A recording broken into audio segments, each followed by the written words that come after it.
I am here because I did things for my country. VP, I know we ask this all the time.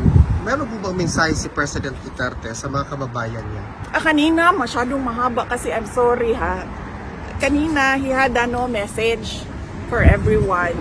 But it was so long and somehow hindi ko na nakuha lahat. I'm so sorry. Pero VP, to follow up on that, is our former president ever tired of us asking about his message to us? Kasi meron nagtanong VP. No. I ask him his message every day. Pero gist ko na lang yung kanina na sinasabi niya ha.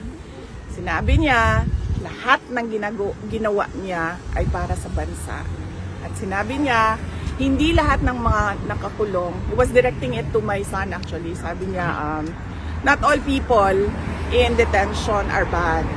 I am not here because I am a kidnapper, I am a robber, I am a holdupper, I am a thief.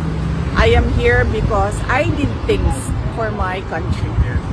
And I do not regret going after criminals and going after people dealing in illegal drugs for my country. So yun yung gist na medyo mahaba yun kanina.